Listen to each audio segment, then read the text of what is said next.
코로나로 고통을 당했다는 거 잘 아실 겁니다. 코로나19가 한창 유행할 때 그때 강조된 것이 무엇이 있었냐면 면역이라는 단어였습니다. 혹시 기억을 하십니까? 면역이 강한 사람은 코로나에 걸려도 빨리 회복되고 후유증이 적고 코로나에 걸리지 않는다는 그런 이야기가 있었습니다. 그러다 보니까 면역력에 좋다라고 하는 제품이 나오면 그 제품이 순식간에 사라졌습니다. 물론 또 이것을 장난으로 사업하는 사람이 해서 또 사회적인 물의를 일으킨 적도 있습니다. 그만큼 온 세계가 면역력에 집중할 때가 있었습니다. 눈에 보이지 않지만 우리 몸을 보호하고 건강을 지켜주는 것이 면역체계라는 것입니다. 의학사전에 보면 면역체계라는 것을 이렇게 정의를 하고 있습니다. 외부의 위험한 침입자로부터 인체를 보호하기 위해 만들어졌다라는 것이 의학사전의 정의입니다. 외부의 침입자를 의학사전에서는 뭐라고 이야기를 하냐면 미생물, 기생충, 암세포, 이식받은 장기로 그렇게 이야기를 하는데 미생물에는 어떤 게 있냐면 여러분들이 대충 알고 있는 대로 세균이 있습니다. 그리고 바이러스가 있습니다. 그리고 곰팡이가 있습니다.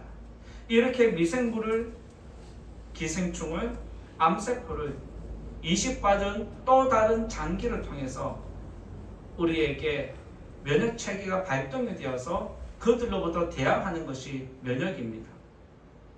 건강한 사람은 면역이 소중한 줄 잘 모릅니다.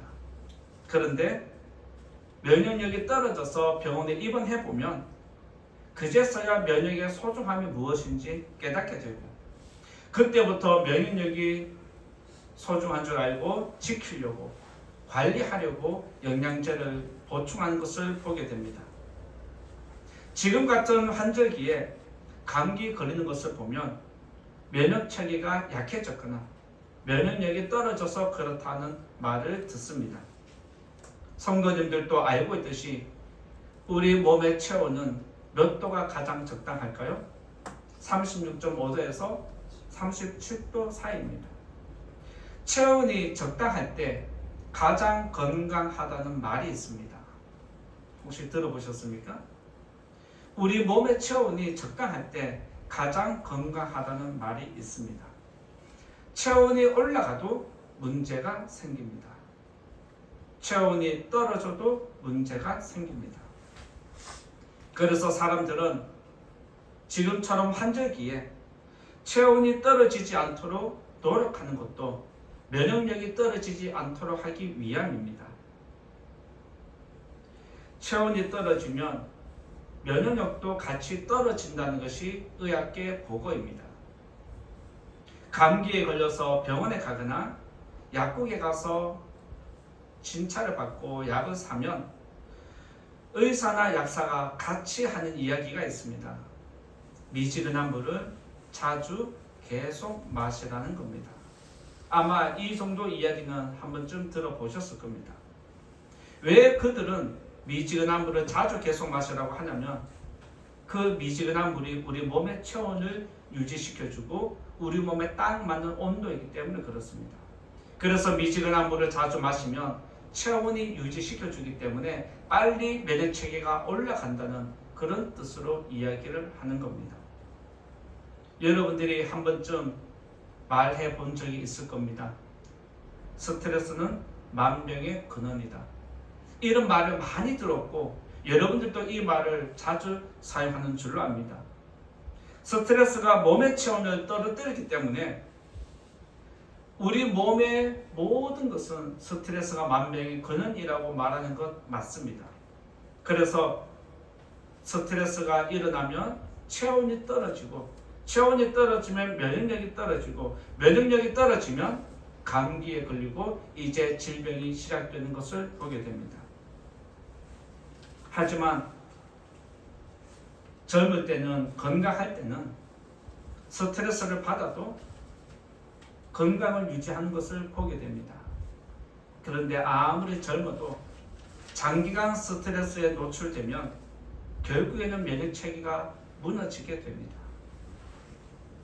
면역체계가 무너지면 젊다고 해서 질병에 걸리지 않는 것은 아닙니다. 면역체계가 무너지면 건강이 한순간에 무너지는 것을 보게 됩니다. 지금 우리가 건강한 모습으로 아침에 일어나고 회사에 출근하고 아무 일 없다는 듯이 사회 활동하고 가고 싶은 곳을 가고 먹고 싶은 것을 먹고 만나고 싶은 사람 만나는 것, 내가 거리낌 없이 내 마음대로 살아가는 것은 결국에는 면역력이 제 기능을 발휘하기 때문에 그렇습니다. 면역체계는 눈에 보이지 않지만 우리의 건강을, 여러분의 건강을 지키고 보호하는 파수꾼입니다. 마찬가지로 우리 눈에 보이지 않지만 우리 영혼을 지키고 우리 믿음을 지키는 파수꾼이 있는데 그 파수꾼이 바로 성령 하나님이십니다. 믿으시기 바랍니다. 오늘은 영혼의 파수꾼이신 성령님께서 저와 여러분의 믿음 생활을 어떻게 개입하시고 우리의 일상생활에 어떻게 역사하는지 그런 부분에 대해서 말씀드리고자 합니다. 첫 번째 말씀드릴 것은 거룩한 영에 대해서 말씀드리고자 합니다. 첫 번째 말씀드릴 건 거룩한 영입니다. 26절, 27절 본문인데요. 같이 읽어보겠습니다. 26절, 27절 같이 읽겠습니다. 시작. 이와 같이 성령도 우리의 연약함을 도우시나니 우리는 마땅히 기도할 바를 알지 못하나 오직 성령이 말할 수 없는 탄식으로 우리를 위하여 친히 간구하시느니라. 마음을 살피시는 이가 성령의 생각을 아시나니 이는 성령이 하나님의 뜻대로 성도를 위하여 간구하심이니라. 로마서 8장은 성령에 대해서 많이 기록해 두었고 성령의 사역을 자세히 조명하고 있는 것이 로마서 8장입니다. 그래서 여러분들이 성령에 대해서 궁금한 부분이 있으면 로마서 8장을 읽고 그 부분을 묵상해 보시면 더 많은 은혜를 얻을 거라 생각이 되어집니다. 우리가 읽은 두 절 말씀에 26절, 27절에 보면 성령도 성령이 성령의 생각, 성령이란 단어가 반복이 되고 있습니다. 그리고 27절에 마음을 살피시는 이가 성령의 생각을 안다는 것은 마음을 살피시는 이는 성부 하나님을 이야기합니다. 즉 성부 하나님이 성령의 생각을 다 아시고 또한 성령도 성부 하나님의 뜻이 무엇인지 알기 때문에 그 뜻을 위해서 성도들을 도와준다는 그런 내용이 27절입니다. 26절과 27절은 성령의 사역을 우리들을 어떻게 도와주는지 관여하는지를 설명하지만 먼저 성령에 대해서 거룩한 영에 대해서 잠깐 말씀 먼저 드리고자 합니다. 말씀 그대로 성령은 거룩한 영입니다. 성령은 거룩한 영입니다. 거룩한 영은 성경에 보면 하나님을 지칭하는 단어입니다. 이것은 성령도 하나님이라는 것을 이야기하는 겁니다. 그래서 우리가 믿는 하나님은 성부 하나님, 성자 예수님, 성령 하나님을 믿는 것입니다. 예수님은 성령을 받지 않으면 하나님을 아버지라 부를 수 없다라고 말씀하셨습니다. 여러분들이 기도할 때 하나님 아버지라는 단어가 나오는 것은 이미 내 안에 성령이 임하였기 때문에 그 단어가 나오는 것입니다. 만약 여러분들에게 성령이 임하지 않으면 하나님을 아버지라고 부르지 않습니다. 그래서 여러분들이 기도할 때 하나님 아버지라 부르는 것은 내 안에 성령이 있다는 증거이고 내가 아버지란 단어를 부름으로 인해서 내 안에 계신 성령이 기도를 돕는 역할을 이제 시작한다는 것을 알게 됩니다. 그리고 예수님을 믿는 모든 사람은 성령을 받았다라고 이야기할 수 있습니다. 따라서 성령을 받은 사람은 예수님을 구주로 믿고 하나님을 아버지라 부르는 동일한 가족입니다. 저와 여러분은 성령을 받은 사람입니다. 믿으시기 바랍니다. 그리고 성령은 지금도 저와 함께 하시듯 지금도 여러분들과 함께 하고 계십니다. 이것을 믿어야 합니다. 우리가 지금 이 자리에 나와서 하나님을 예배하는 것은 내가 나온 것이 아니라 내 안에 성령께서 예배당에 가도록 예배하는 자리에 나아가도록 이런 모양으로 저런 모양으로 이끌었기에 이 자리에 나온 줄 믿습니다. 그래서 성령은 거룩한 영이시기 때문에 성령을 받은 사람들이 거룩한 곳으로 가도록 자꾸 이끌어 가십니다. 성령께서는 저와 여러분들이 거룩한 곳에 머물러 있기를 원하십니다. 성령 하나님은 저와 여러분들이 거룩한 자리에 세워지기를 원하고 계십니다. 그리고 성령 하나님은 저와 여러분들이 거룩한 길로 나아가도록 항상 이끌고 계십니다. 따라서 저와 여러분들이 예수님을 믿는 사람이 교회 나와서 매주 이 자리에서 예배 드리는 것은 당연하고 마땅한 것인 줄 믿습니다. 하나님은 거룩한 영광을 나타내려고 특별한 사람을 선택했습니다. 그게 아브라함입니다. 하나님은 내가 거룩한 능력을 갖고 있는데 나의 이 거룩한 능력을 받아서 세상에 나타낼 수 있는 사람이 있으면 좋겠다라고 생각을 하시고 그 사람을 아브라함으로 선택하고 세상 가운데 살아가는 아브라함을 밖으로 불러내십니다. 마찬가지로 하나님은 지금 이 시대 가운데에서 세상에 빠져 사는 사람들 중에 거룩한 삶을 살라고 저와 여러분들을 선택하고 이 자리에 불러내신 줄 믿습니다. 따라서 우리는 이제 우리가 살아가는 것은 세상의 성공을 위한 것보다 세상에서 유명해지는 것보다 세상에서 잘 먹고 잘 사는 것보다 더 중요한 것은 세상에 거룩한 영향력을 나타내는 것입니다. 이 일을 위해서 우리가 지금 하나님을 예배하는 것입니다. 우리가 이 세상을 거룩하게 지켜야 하는 사명이 있는 성도입니다. 여러분들이 거룩한 삶을 살면 세상이 썩어져 간 것을 방지한다라고 예수님이 가르쳐 주셨고, 너희가 거룩한 삶을 살면 죽음에 잠겨있는 사람들이, 어둠에 갇힌 사람들이 빛을 따라서 빛을 보고 생명으로 나온다라고 말씀하셨습니다. 그래서 예수님은 저와 여러분들에게 빛이라 말씀하시고 소금이라 말씀하시면서 거룩한 영향력을 나타내라고 가르쳐 주셨습니다. 따라서 성령을 받은 사람은 자동적으로 선악을 분별하게 됩니다. 여러분들에게 성령이 임하면 가장 먼저 나타나는 게 내가 죄인이라는 것을 깨달음과 동시에 선과 악이 무엇인지를 분별하는 능력을 갖게 됩니다.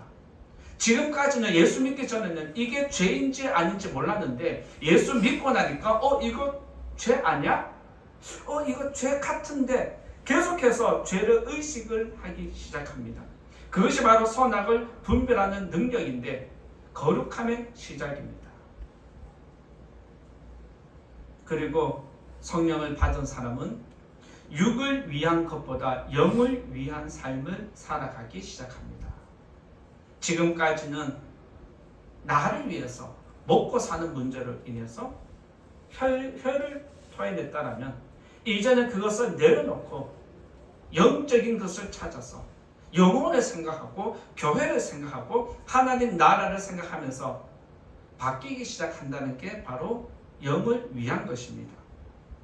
그리고 세상의 것보다 하늘의 것을 추구하며 살아가는 것이 성령을 받은 사람의 특징입니다. 여러분에게 거룩한 영이 머물고 있다면 죄를 짓지 않으려고 노력하는 모습이 나타나야 합니다. 죄를 짓지 않으려고 노력하고, 거짓말을 하지 않으려고 노력하고, 이간질하지 않으려고 노력하고, 다른 사람을 세워주려고 노력하고, 다른 사람을 도와주려고 노력하고, 자꾸 어둠과 악은 멀리하고 빛과 선을 찾아서 가는 게 성령을 받은 사람의 모습입니다. 여러분의 삶의 모습을 여러분들이 한번 돌아보시기 바랍니다. 내가 지금 어떤 삶을 살고 있는지, 어떤 생각으로 살아가고 있는지, 내가 성령을 받은 사람인지, 그러면 내가 지금 어떻게 행하고 있는지 늘 살피셔야 합니다. 성령이 함께하는 사람은 거룩을 추구하는 마음이 일어나는 것입니다. 그리고 거룩함으로 마음이 움직이기 시작합니다. 죄를 품은 사람은 죄를 따라갑니다. 그런데 거룩을 품은 사람은 거룩한 쪽으로 마음이 움직여갑니다. 그래서 하나님이 계신 곳으로 눈길을 향하고 하나님 마음이 가는 곳에 우리 마음도 가는 것입니다. 자, 여기서 궁금한 것이 있습니다. 하나님의 눈길을 가고 하나님의 마음이 있는 곳을 우리가 어떻게 할까요? 하나님 마음이 있는 곳에 우리 마음도 가고 눈길이 간다는데, 그 말은 찬양을 불러서도 알고 있고 이래저래 말을 들어서도 알고 있는데, 그 하나님 마음이 어디로 갔는지 어떻게 할까요? 그 마음이 성경에 기록되어 있습니다. 믿으시기 바랍니다. 하나님 마음은 성경에 다 기록되어 있습니다. 그래서 여러분들이 하나님 마음이 가는 곳에 내가 가기를 원한다면 성경을 읽고, 그 성경이 우리에게 마음이 가게 하는 대로 그 마음의 흐름을 따라서 가는 게 바로 하나님 마음이 있는 곳에 내 마음이 가는 것입니다. 그리고 성령이 함께하는 사람은 사람의 영광을 구하지 않습니다. 거룩한 영이 내게 임했는데 내가 나를 위해 살겠습니까? 내 안에 임하신 성령은 사람을 위해 살도록 이끌어가지 않습니다. 성령은, 거룩한 영은 하나님 뜻을 따라서 살도록 만들어가는 것이 거룩한 영의 사역입니다. 그리고 성령의 사람은 자신의 이름보다 하나님의 이름, 예수님의 이름을 높이는 데 집중합니다. 그래서 여러분들이 어느 교회에서 간증을 하거나 여러분의 삶 속에 간증을 하거나 우리가 지난번에 간증을 했던 모든 것들을 보면 하나님은 거룩한 사람을 통해서, 하나님 마음을 따라 움직이는 사람을 통해서 일들을 이루어가는 걸 보게 됩니다. 따라서 성령과 함께하는 사람은, 거룩한 영을 따라서 살아가는 사람은 이 시대에도 거룩한 도구로 쓰임을 받습니다. 면역력이 떨어지면 건강이 무너진다고 말씀드렸는데, 성령이 우리를 떠나면 우리는 한순간에 죄를 짓는 사람이 됩니다. 면역력이 떨어지면 가고 싶어도 못 가고, 먹고 싶어도 마음대로 못 먹습니다. 면역력이 떨어진 사람은 병원에 무균실에 들어가야 합니다. 모든 것을 멈춰야 합니다. 마찬가지로 저와 여러분의 믿음 생활 속에서, 일상생활 속에서 성령이 우리에게서 떠나가면, 성령이 우리에게서 사라지면 우리는 거룩함을 전혀 찾아볼 수 없는 악한 사람이고, 우리에게서 일어나는 것은 다 부정적이고 다 어두운 것밖에 일어나지 않습니다. 따라서 건강한 삶을 살기 위해서는 면역력을 무조건 지켜야 합니다. 마찬가지로 여러분들의 믿음 생활이, 여러분의 생활이 평안하기를 원하고 잘 되기를 원하면 반드시 성령을 따라서 살아가야 합니다.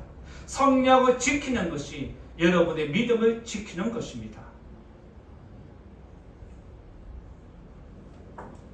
성령이 우리와 함께 하시기 때문에 우리는 거룩한 생각을 하게 됩니다. 성령이 우리와 함께 계시기 때문에 우리가 지금도 거룩한 일에 동참하고 있습니다. 지금도 성령이 우리와 함께 하시기 때문에 하나님의 영광을 우리 두 눈으로 지금 목도하게 되는 것입니다. 성도님들의 삶이 거룩한 삶으로 나아지기를 원합니다. 지금보다 더 거룩한 삶으로 성숙해지기를 원합니다. 그리고 여러분의 삶이 지금보다 더 거룩한 삶이 되기를 원하고 이 일을 계기로 여러분들이 이 땅에서 거룩한 도구로 쓰임받는 하나님의 영광을 드러내는 복된 성도님 다 되시기를 예수님 이름으로 축원드립니다. 두 번째로 말씀드릴 것은 도우신다라고 말씀드리고자 합니다. 두 번째 말씀드릴 것은 도우신다라고 말씀드리는데 성령께서 우리들을 도와준다라는 그런 의미가 되겠습니다. 26절, 27절 같이 또 읽어보겠습니다. 26절, 27절 같이 소리내어서 읽겠습니다. 시작. 이와 같이 성령도 우리의 연약함을 도우시나니 우리는 마땅히 기도할 바를 알지 못하나 오직 성령이 말할 수 없는 탄식으로 우리를 위하여 친히 간구하시느니라. 마음을 살피시는 이가 성령의 생각을 아시나니 이는 성령이 하나님의 뜻대로 성도를 위하여 간구하심이니라. 26절과 27절은 성령이 우리들을 위해서 어떻게 관여하고 있고 우리 믿음을, 우리 영혼을 이끌어가는 것을 말씀을 하고 있습니다. 면역 체계가 우리 몸의 건강을 책임지듯이 성령은 우리의 삶과 믿음 생활 전반에 개입하고 계십니다. 이것은 성령이 우리의 믿음 생활뿐만 아니라 우리의 생활까지도 주관하고 있다는 뜻입니다. 하나님께서 저와 여러분에게 성령을 보내신 것은 우리가 영원에 이를 때까지 우리의 믿음을 지켜주는 것입니다. 그리고 우리의 생명을 끝까지 지켜주는 것입니다. 그래서 예수님을 믿는 성도는 죽어도 살고 살아서 믿는 자는 영원히 산다는 의미가 바로 이것입니다. 성령은 하나님 아버지의 뜻이 무엇인지 가장 잘 아시는 분입니다. 그래서 성령은 하나님이 기뻐하시는 삶을 살도록 우리들에게 마음을 주시고 생각을 주시고 환경을 만들어 가시면서 하나님이 기뻐하는 쪽으로 계속해서 한 걸음 한 걸음 나아가도록 만드십니다. 그런데 우리는 죄의 본성 때문에 한 번씩 때로는 자주 죄를 짓고 싶은 욕구가 일어납니다.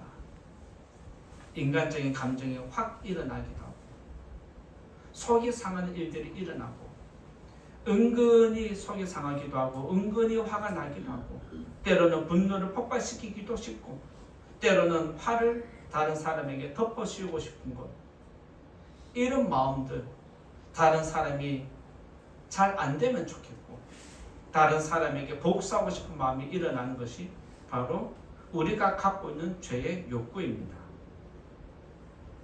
그때마다 하나님은 우리에게 뭐라고 말씀하시느냐? 그러면 안 되지. 그러면 안 되지. 복수하고 싶어? 그건 죄의 본성이야. 그러면 안 돼. 한 번 더 참아줄래? 죄를 짓고 싶은 욕구가 일어날 때 죄라는 거 알잖아. 그렇게 하면 안 되지.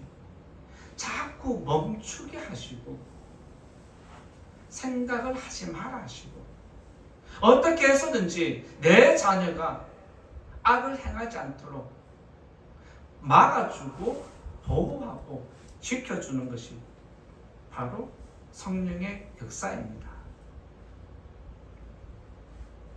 외부 세력이 우리 몸에 들어오면 면역 체계가 발동해서 그 세균과 바이러스와 싸운다라고 이야기를 했습니다. 마찬가지로 성령은 우리 마음속에 죄의 본성이 일어나면, 악한 마음이 일어나면, 죄를 짓고 싶은 욕구가 일어나면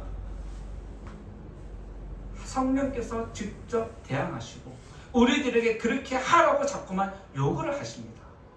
하지 마라, 하지 마라, 참아라, 참아라, 견뎌라, 견뎌라, 내려놓아라, 내려놓아라. 계속해서 우리에게 거룩한 울림을 우리 마음에서부터 일으키셔서 우리가 죄를 짓는 데까지 나아가지 못하게 막으십니다.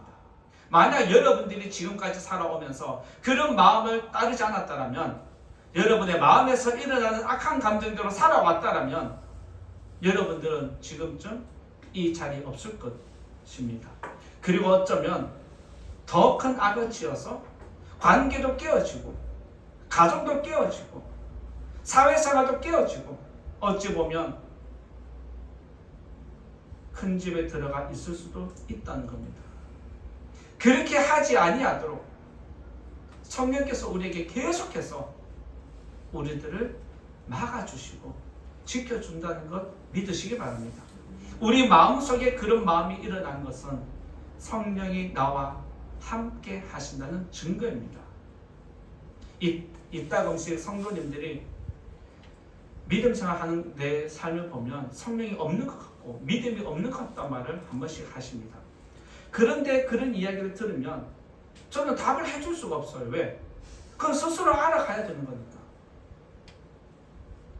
아무리 설명을 해도 깨닫지 않으면 와닿지가 않습니다. 그런데 여러분들에게 믿음이 있고 성령이 함께 한다는 것은 내가 죄를 짓고 싶을 때, 악을 행하고 싶을 때 거기에 대한 대항이 있느냐 없느냐를 보면 내가 지금 믿음이 있다, 성령이 함께 하신다 알게 되는 것입니다. 이처럼 하나님은 한 사람 한 사람을 성령으로 항상 지금도 지키고 계십니다. 지난번에 우리가 11월 첫 주 추수감사주를 지키면서 하나님의 구원이라는 제목으로 이를 시작하신 이도 여호와시요 그것을 쥐어 성취하는 이도 여호와라고 그렇게 말씀을 전했습니다. 그때 말씀드릴 때 설교 내용이 거의 다 간증에 해당하는 부분이라고 잘 아실 겁니다. 그때 한 분 한 분이 우리 교회에 와서 등록하고 정착하게 되는 모든 과정들을 보면 하나님이 개입했다라는 것밖에 되지 않습니다. 또한 우리가 기도했기 때문에 그렇게 되었느냐? 아닙니다. 우리가 기도한 것뿐만 아니라 성령의 이끌림을 따라서 그분들이 그 성령의 이끌림에 순종한 결과로 나타난 것입니다. 이 자리에 한 사람 한 사람이 채워지는 것은 각자가 성령의 이끄심과 성령의 인도를 믿고 따라서 이 자리에 왔기 때문에 하나님의 구원이 오늘 우리 교회에 임하고 여러분의 삶 가운데 나타난 줄 믿습니다. 이것이 성령께서 우리들을 거룩한 자녀로 세워가고 우리들을 거룩한 곳에 심는 이유입니다. 따라서 하나님은 여러분의 마음에 거룩한 생각을 주시고 그 뜻을 일으키시고 그것을 이루면서 여러분을 통해 영광을 받고 계십니다. 믿으시기 바랍니다. 그리고 지난주에 말씀드린 것처럼 성령께서 저에게 관계상 교차하는 마음을 한순간에 확 일으키셨습니다. 그러면서 저는 이 관계상을 어떻게 바꾸실까? 하나님 어떻게 하실 겁니까? 라고 질문 드렸을 때 한 분이 생각나게 하셨고 또한 그분에게 연락했을 때 모든 것이 아구가 잘 맞아져서 그분도 저를 생각하면서 같이 올라와서 이야기했을 때 관계상을 교차하는 마음을 주셨다고 할 때 제가 그것을 교차하겠습니다. 흔쾌히 화답한 것을 보게 됩니다. 성령의 이끄심에 따라서 제가 그렇게 순종하고 나아갔더니 성령에 따라서 순종하는 한 사람을 일으키셔서 함께 하나님 교회를 세워가는 도구로 사용하셨습니다. 이것이 하나님의 영광입니다. 믿으시기 바랍니다. 이처럼 성령의 이끄심은 저와 여러분의 생활 속에 자연스럽게 일어나고 있습니다.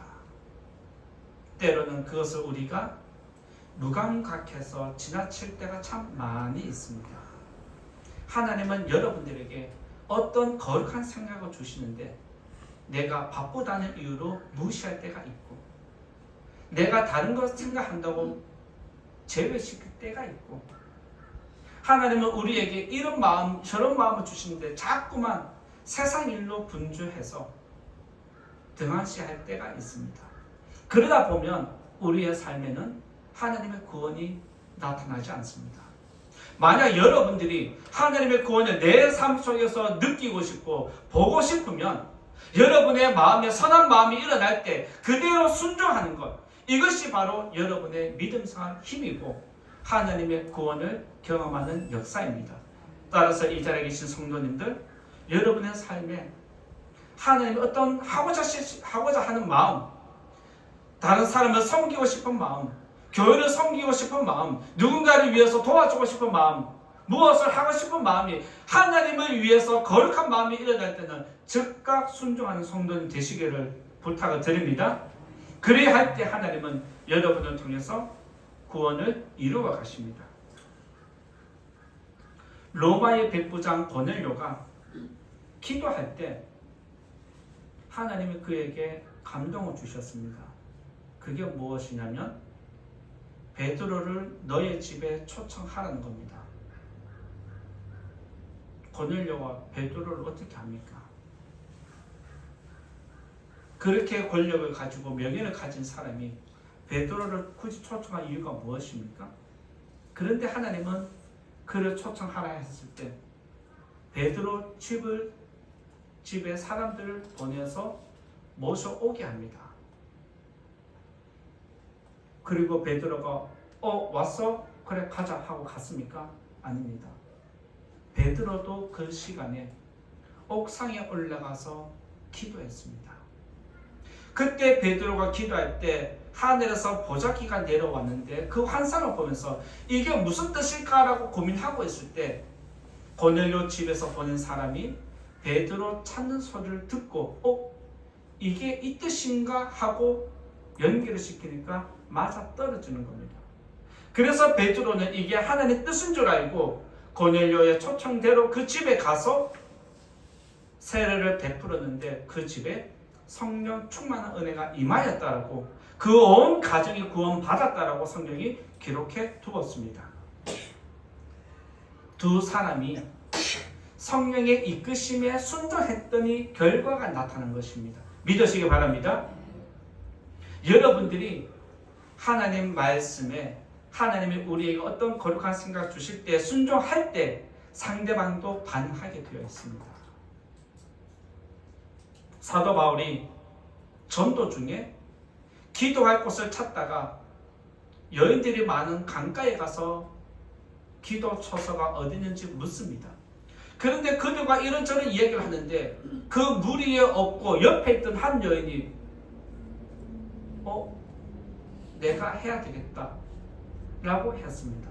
그런데 성경의 기록을 보면 하나님께서 옆에 있는 여자의 마음을 열어서 바울의 말을 듣게 했다라고 성경이 기록해 놓았습니다.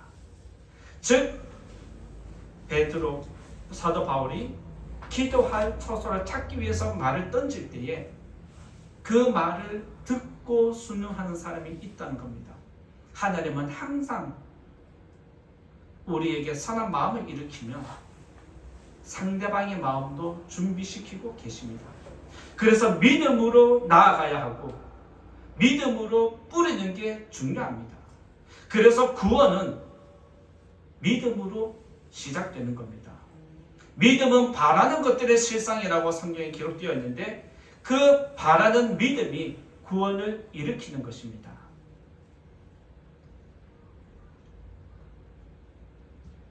이처럼 하나님은 생각지도 못한 방법으로 사람을 일으키고 그의 일을 이루어 가십니다. 하나님의 구원은 성령의 이끄심에 순종하는 자들을 통해서 나타나는 것입니다. 성령께서 우리들에게 기도하는 마음을 주십니다. 여러분들이 이 자리에 나와서 기도할 때 이런저런 생각으로 기도하지만 그 기도에 집중해서 계속해서 기도하다 보면 어느 순간에 생각지도 못한 단어가 내 입에서 툭툭 튀어나올 때가 있습니다. 생각지도 않았는데 기도하는 중에 갑자기 어떤 사람의 생각이 나서 기도하는 마음이 가서 기도하게 되는 경우가 있고, 내가 나를 위해서 기도하고 다른 사람을 위해서 기도하는데도 아무런 감정 없이 그냥 의뢰하는 기도니까 기도하는데도 불구하고 마음에 감동이 일어나서 그 영혼을 위해서, 내 영혼을 위해서 기도할 때 눈물이 흐르는 경우도 종종 있습니다. 그 모든 시간들 역사는 성령께서 우리에게 기도하는 마음을 일으키고 감동을 주셔서 그 기도의 방향을 이끌어가는 것을 보게 됩니다. 우리들은 기도할 때 이런저런 생각을 가지고 기도하고 내가 필요한 것만 기도하는 경우가 있습니다. 그런데 내가 필요한 것만 기도하는 것은 내가 하는 것입니다. 그런데 내가 필요한 것 외에 다른 사람을 위해서, 교회를 위해서, 하나님 나라를 위해서 기도하다 보면 성령께서 그 마음을 이쪽 저쪽으로 열어가십니다. 그래서 그 방향을 따라서 기도하다 보면 하나님의 영광이 나타나게 되어 있습니다. 그래서 여러분들이 기도할 때는 내 기도만 하고 돌아가시면 안 됩니다. 내 기도하는 것을 넘어서서 하나님이 나에게 기도하게 하는 것을 찾아서 기도하는 것이 성령의 이끌림을 받는 것입니다. 성령께서 저와 여러분에게 어떤 마음을 일으키든지 믿고 순종하는 것이 하나님의 구원을 나타내는 것입니다. 성령은 우리가 믿음 생활 더 잘하도록 이끌어가는 분이십니다. 성령은 우리가 악한 생각에 빠지지 않고 거룩한 생각을 하도록 우리에게 생각을 넣어주시는 분이십니다. 그리고 성령은 우리에게 한 번씩 누군가를 생각나게 하시고 기도하게 하십니다. 그것은 그만큼 급하다는 이유이기도 합니다. 여러분의 일상생활 속에서 갑자기 누군가 생각나면 기도하시고, 갑자기 기도하는 마음이 들면 자신을 위해서 기도하면 성령께서 무엇을 기도해야 하는지 기도를 시작하면 알려주십니다. 갑자기 저 사람 생각났네. 왜 생각나지? 하면서 내 일에 빠져버리면 그 사람은 기도를 받지 못하는 것입니다. 여러분이 성령에 민감해서 여러분의 거룩한 마음이 일어날 때 순종함으로 하나님의 구원을 이루어가는 도구로 쓰임받기를 예수님 이름으로 축원드립니다. 이제 결론의 말씀 드리고자 합니다. 체력이 떨어지면, 체온이 떨어지면 면역력이 떨어집니다. 이 말을 우리 영적으로 대입을 하면 성령이 사라지면 믿음도 사라집니다. 건강의 척도는 몸을 지키고 보호하는 면역력을 붙잡는 것입니다. 마찬가지로 우리의 믿음도, 우리의 생활도 건강하고 평안하기를 원하면 성령을 붙잡아야 합니다. 성령의 도우심이 아니면 우리의 모든 것이 한순간에 무너지고 사라질 수 있다는 것을 기억하고, 오늘도 성령님 나와 함께 해달라고, 함께 하시면 거룩한 능력을 일으켜 달라고, 내 생각과 마음을 거룩한 길로 인도해 달라고 늘 기도하시는 성도님과 교회가 되기를 예수님 이름으로 부탁을 드립니다. 그리고 성령으로 거룩한 길을 걸어가기를 원하는 성도님들에게 하나님께서 이 시간 큰 영광으로 함께 하시기를 예수님 이름으로 축원드립니다. 말씀을 생각하면서 같이 기도하면 좋겠습니다.